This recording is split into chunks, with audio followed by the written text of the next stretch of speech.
Namo Buddhaya, meritorious Dhamma friends. Today we had to start this program to share the wonderful teachings of a Buddha, to calm the people's mind in a difficult or maybe in a miserable situation like this, in an unfortunate situation like this, and also in an unexpected situation like this. So you know what the situation is, and you know that the people's lifestyles have changed, and some are still surviving. They are working at home and still trying to earn a living. But there are people who were depending on a daily wage. What has happened to them? That's something to think about. Then also, it has affected our minds a lot. It has affected the children's mind a lot.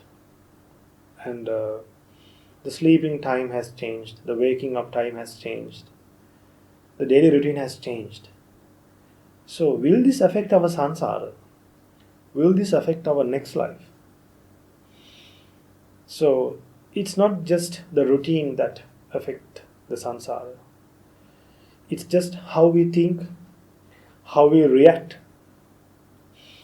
and the way we perform actions basically.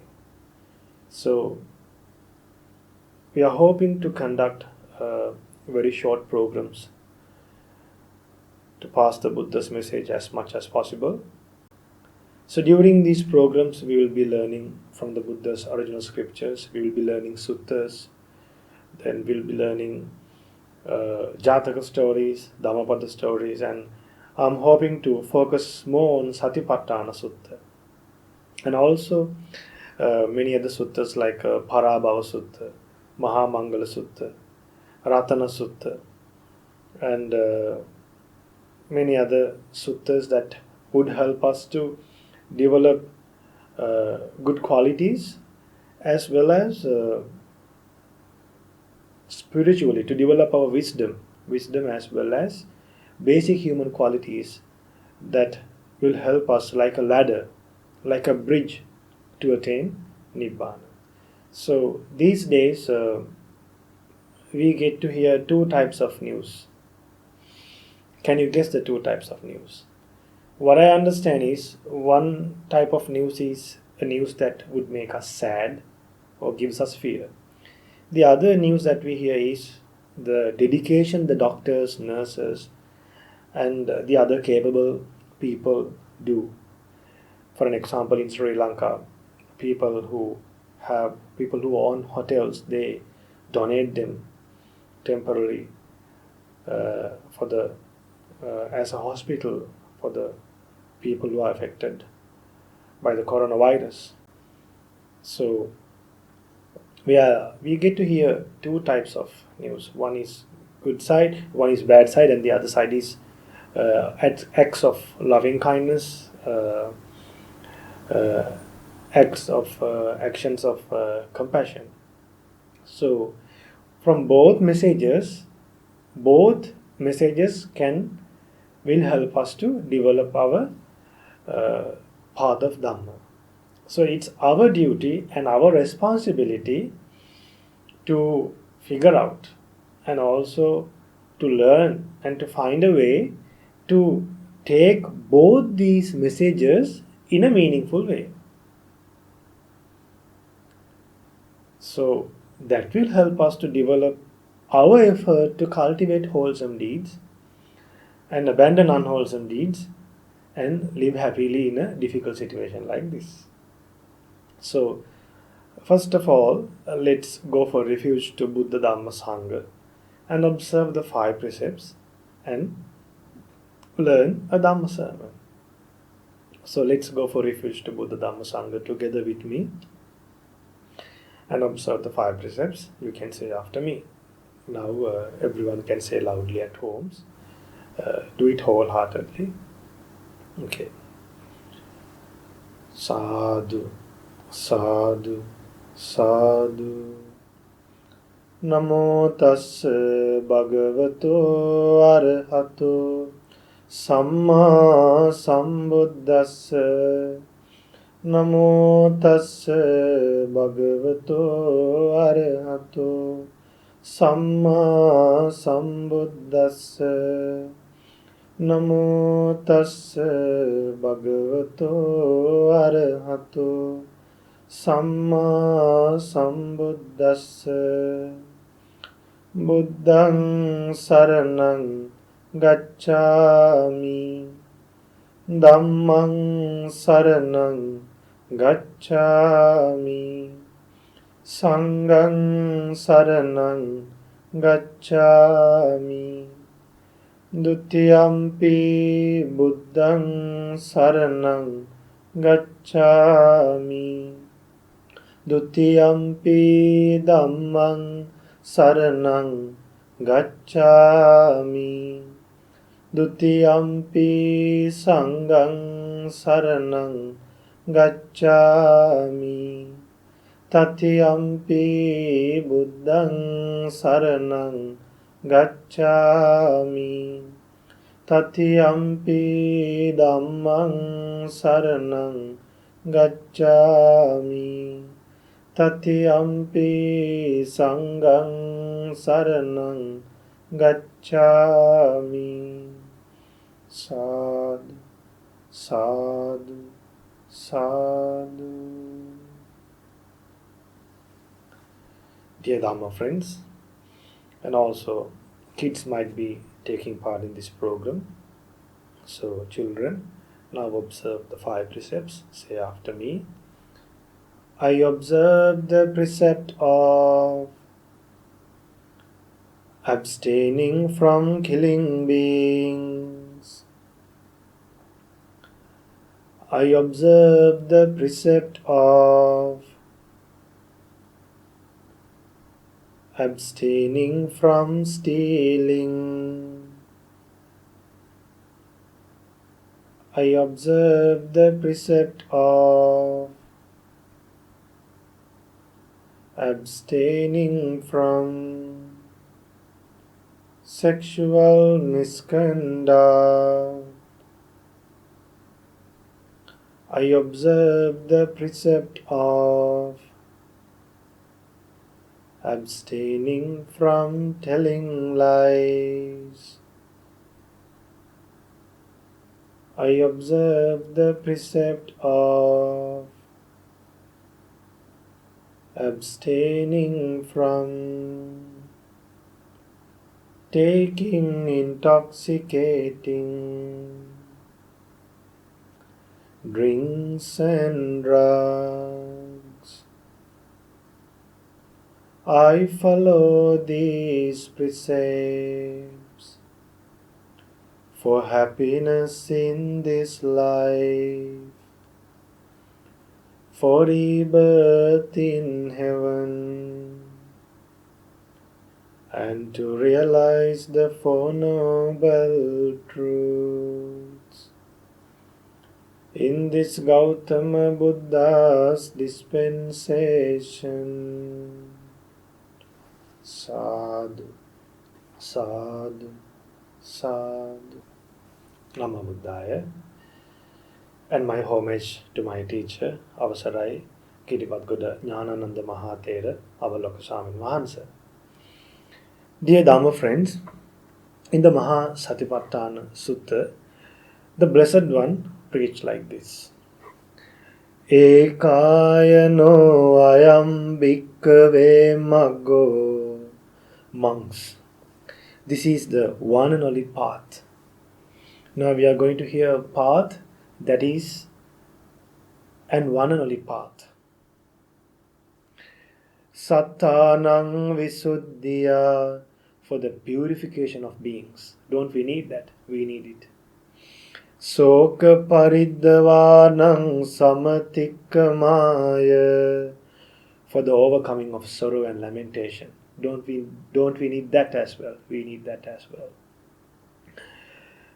Dukkha domanassanang attangamaya, for the disappearance of pain and grief.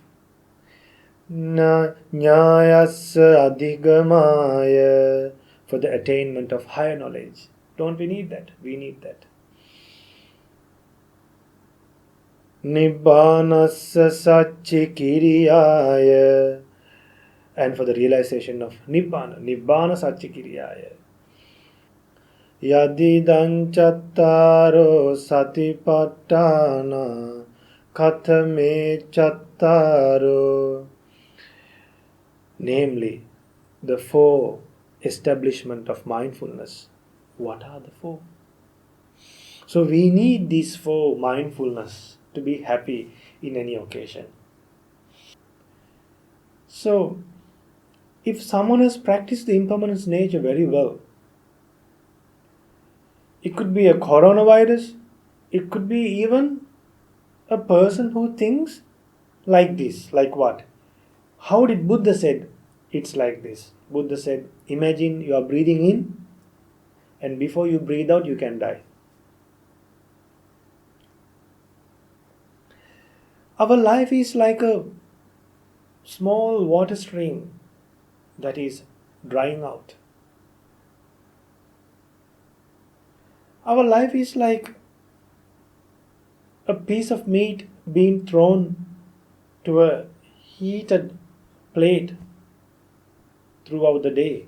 The moment you throw that piece of meat, it will burn. Now our lives are burning. Remember, our lives are burning in another way as well. It's like four rocks are rolling towards you. Imagine from the east, west, north, south, four rocks are rolling towards you. This was said by the Buddha to King Kosala. So when four rocks are rolling towards you, we should be free from something. What is that? From bondages. The four rocks that are rolling towards you are old age and death.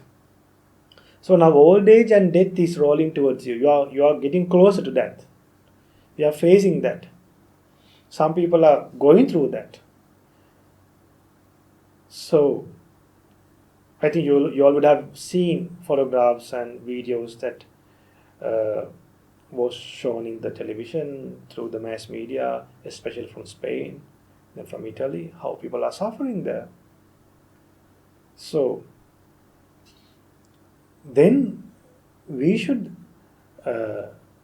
know a way to face old age, death, and difficult moments like this with a developed mind. That developed mind is a mind that is free from bondages. A mind that is free from bondages. So when a mind is free from bondages to what? Bondages to the family, bondages to your life, bondages to material things. So to overcome this problem, the impermanence nature, the knowledge of the impermanence nature will help us. So remember, today in this first program, we should learn these four mindfulness to overcome bondages and to achieve Nibbana. So once we have these four qualities, these four types of mindfulness, it's like having a gatekeeper. Imagine you have a gatekeeper for your house or you have a gatekeeper in your company. It's like nowadays if you use the simile of a CCTV camera, I guess no harm, because you will understand easily. So the best simile that was taught by the Buddha is the proper simile is the gatekeeper. A gatekeeper will not take people inside the city or inside the gate or inside the premises without checking him. So even when the person leaves, he checks the person. So we should have such a gatekeeper for our mind. Do we have that? That gatekeeper is mindfulness. Then for mindfulness, Buddha taught another a wonderful simile. What's that simile? It's like, imagine a man is given a pot filled with oil to keep on his head. And he's been told to carry that pot of oil on his head without spilling it. But it's filled to the surface of the pot.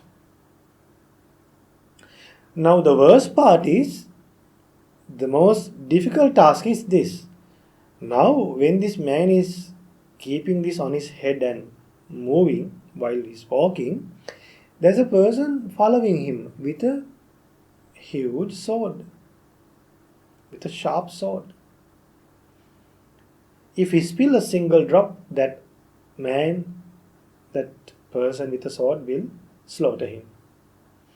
Now how could he spill this oil in the pot? Imagine when this man is walking along the road. He sees a girl dancing. He sees a girl dancing for music and for various instruments being played. Now if he looks at the girl, then obviously oil will spill. So he shouldn't look at the woman. Now he was not aware that there's a girl was dancing. All of a sudden he sees a girl. Now if we are aware, no harm. If we are aware, we will look down and walk. The problem is, now this man is not aware that a girl is dancing in the front, ahead. That's where he get agitated. That's where his mind get disturbed. Now we don't know what will happen to our life. That's why we get panic. If we know early itself all these problems, if we learn the First Noble Truth properly, we will know the problems that we have to go through in life. Buddha's clearly taught in brief. So then this man, without spilling, he should walk. If he spill a single drop, he will get slaughtered. So what happens when we see beautiful things? We get attached. Then we can't live without them. Then we get to hear things that are unpleasant. Then we get opposed, we get angry. Then we get deluded by thinking in a wrong way. When we think without knowing the Four Noble Truths, we get deluded. So we should be able to think things as really they are. So if a person can keep a pot of oil like that on the head and walk along the road without turning his head here and there and spilling a single drop of water, he is a great person, isn't he? He is. So if we can practice mindfulness like that in each and every moment, ongoing mindfulness, without letting a single unwholesome thought to maintain in the mind, and always cultivating wholesome thoughts and not letting any unwholesome thought to disturb our mind, could be sadness, could be jealousy, that is a great winning in life. The other losses that we experience in life is not a big loss. Remember, losing relatives, losing wealth is not significant. But if someone loses wisdom, Buddha preaches, if someone loses wisdom, if someone loses confidence in the Buddha, that is a great loss. So we are hoping to conduct these programs in future to develop confidence towards the Buddha, to develop wisdom, to become virtuous. So today I taught you a wonderful topic to learn, that is mindfulness. And I taught you two similes. I taught you similes. One is the gatekeeper, the other one is a person carrying a pot of oil. So try to practice mindfulness like that. And then start step by step to develop the path of Dhamma. And develop that mindfulness to a great extent in a way that will not decline in life. And realize the Four Noble Truths and live happily these days. And attain the ultimate bliss of Nibbana in this Gautama Buddha's dispensation. Sadhu, sadhu, sadhu. Namo Buddhaya.